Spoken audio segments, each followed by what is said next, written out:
সেদিন সকালে ঘুম থেকে উঠেই কাঁচের জানালা দিয়ে বাইরে চোখ রাখতেই সারি সারি গোলাকার সবুজ সবুজ চা বাগানের গম্বুজ চোখে আর মনে অনাবিল প্রশান্তি এনে দিল। অর্ধগোলাকার বারান্দা জোড়া কাঁচের জানালায় দাঁড়িয়ে সোনালি চায়ে চুমুক দিতে দিতে কখন যে মিনিটের কাঁটা পেরিয়ে কয়েক ঘন্টা কেটে গেছে নিজেও জানি না। চোখের সামনে সেই সোনালি চায়ের সবুজ আঁতুর ঘর, আর তার মাঝে মাঝে সার বেঁধে দাঁড়িয়ে দীর্ঘকায় পাইনেরা।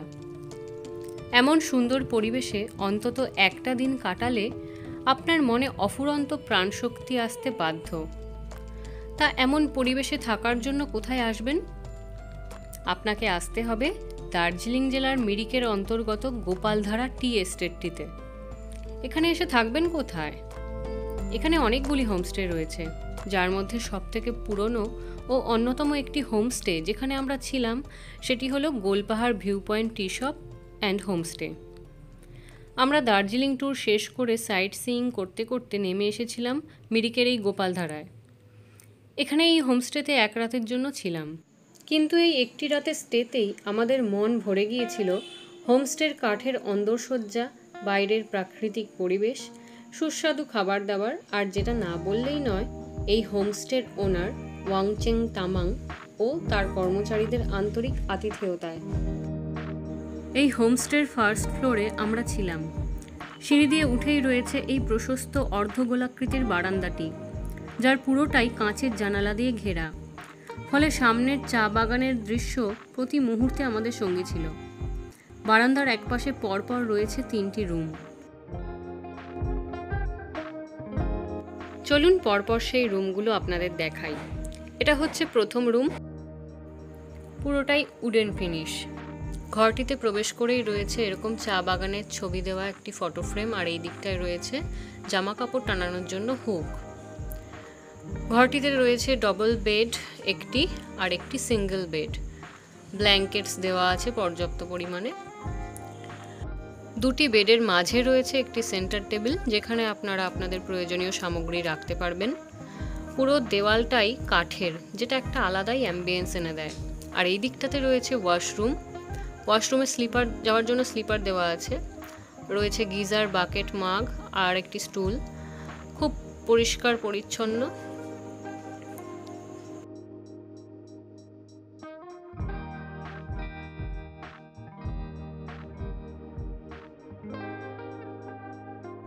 এই বারান্দাটিতে বসার জন্য খুব সুন্দর ব্যবস্থা রয়েছে।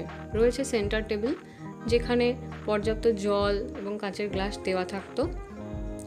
আমরা রুমের থেকে বাইরেই বেশি টাইমটা কাটিয়েছি। এটা হচ্ছে সেকেন্ড রুম।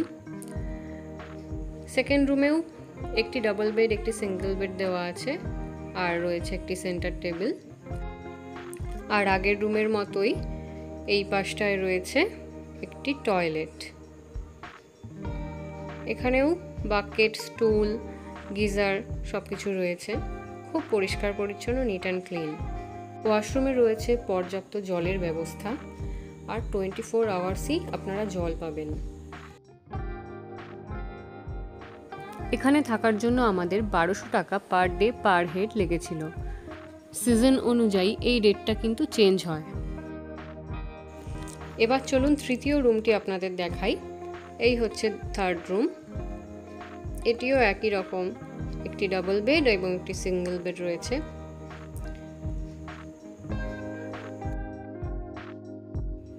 হোমস্টেটিতে থাকার জন্য অথবা অন্য কোনো কোয়ারিজের জন্য হোটেল ওনারের নাম্বার আমি এই স্ক্রিনে দিয়ে দিলাম, আপনারা কন্ট্যাক্ট করে নিতে পারেন। হোমস্টের গ্রাউন্ড ফ্লোরে রয়েছে একটি টি শপ এবং সুভিনিয়ার শপ।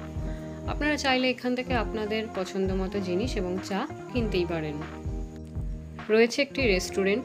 যদি আপনারা মনে করেন এখানে শুধু খাওয়া দাওয়া করবেন, থাকবেন না, তাহলে সেটিও করতে পারেন। এখানে খাবারের মান যথেষ্ট ভালো এবং সুস্বাদু। গোলপাহাড় ভিউ পয়েন্ট হোমস্টের অভিজ্ঞতা কিন্তু আমাদের খুব ভালো ছিল। বারান্দা থেকে উন্মুক্ত জানালা দিয়ে সারাক্ষণ এই সবুজের হাতছানি খুব উপভোগ করেছিলাম। আপনারা চাইলে আসতেই পারেন। ভিডিওটি ভালো লাগলে অবশ্যই একটু লাইক, শেয়ার আর কমেন্ট করে দেবেন, আর সাবস্ক্রাইব করে দেবেন আমাদের নতুন ইউটিউব চ্যানেলটি পরবর্তী ভিডিও পাওয়ার জন্য। ধন্যবাদ।